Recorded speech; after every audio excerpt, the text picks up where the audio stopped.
नमस्कार मंडळी, अन्नपूर्णा किचनमध्ये तुमचं स्वागत आहे।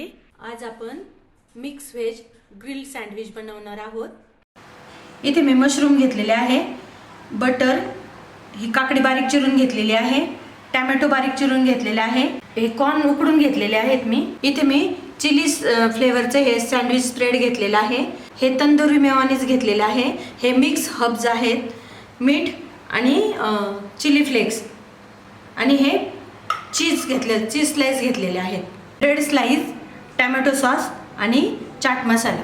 सगळ्यात पहिला आपण ही मशरूमचे वर एक पातळ लेयर असतो, ही स्किन असते, ही आपण काढून घेऊ।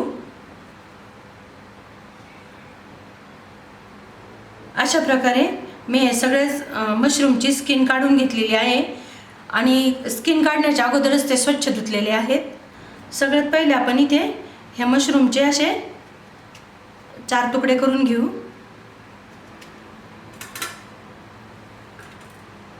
कढई तापायला ठेवलेली आहे मी। आपण हे कापलेले मशरूम आता परतून घेऊ थोडेसे।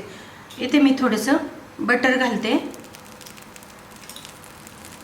त्यावर अगदी थोडेसे परतून घ्यायचं।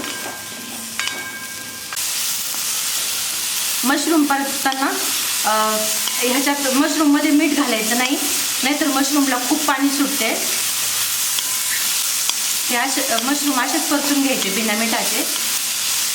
मशरूम परतत असताना त्याच्यात थोडासा चाट मसाला घालायचा।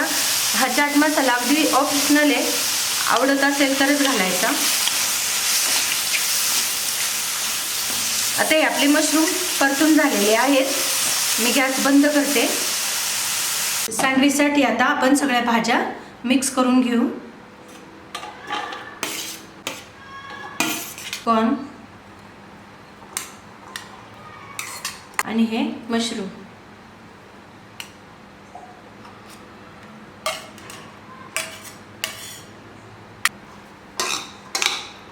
पहिल्यांदा आपण हे सँडविच स्प्रेड घेऊ, नंतर हा तंदुरी मेयोनीज,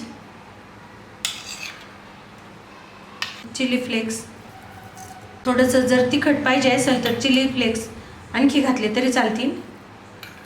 हे मिक्स हर्ब, हे मेयोनीजमध्ये आणि सँडविच स्प्रेडमध्ये मीठ असतं, म्हणून मीठ अगदी थोडंसं घालायचं, जास्त नाही घालायचं मीठ। आता हे अगदी व्यवस्थित सगळं मिक्स करून घेऊ।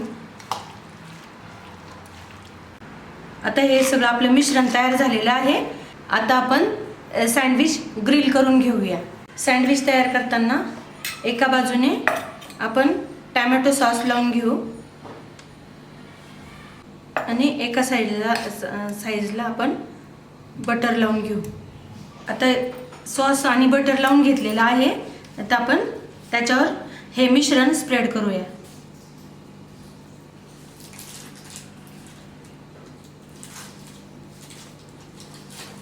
मिश्रण अगदी व्यवस्थित घालायचं। सँडविच असं कोरडं लागणार नाही, म्हणून हे मिश्रण जरा जास्त घालायचं आणि वरून अशी चीज स्लाइस ठेवायची आणि आपलं हे सँडविच असं बंद करायचं। बंद केल्यानंतर परत वरतून बटर लावून घ्यायचं व्यवस्थित। सँडविच आपण जेव्हा बनवायला घेतो तेव्हाच आपण हे सँडविच मेकर फ्रीट करायला ठेवायचं। आता ही बटर लावलेली बाजू ही खाली ठेवायची, खाली करायची।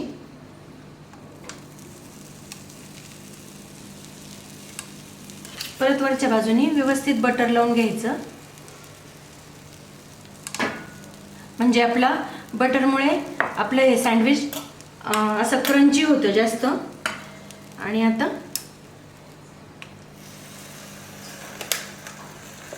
दोन मिनिटांनी सँडविच चेक करायचं ग्रिल झालं का नाही। हे व्यवस्थित ग्रिल झालेलं आहे। आता हे आपण एका ताटात काढून घेऊ। अशाच पद्धतीने आपण सर्व सँडविच बनवून घेऊ। आपलं हे सँडविच पण ग्रिल झालेलं आहे। अशा प्रकारे आपले हे सँडविच तयार झालेले आहे। व्हिडिओ आवडल्यास लाईक, शेअर आणि चॅनलला सबस्क्राईब करा।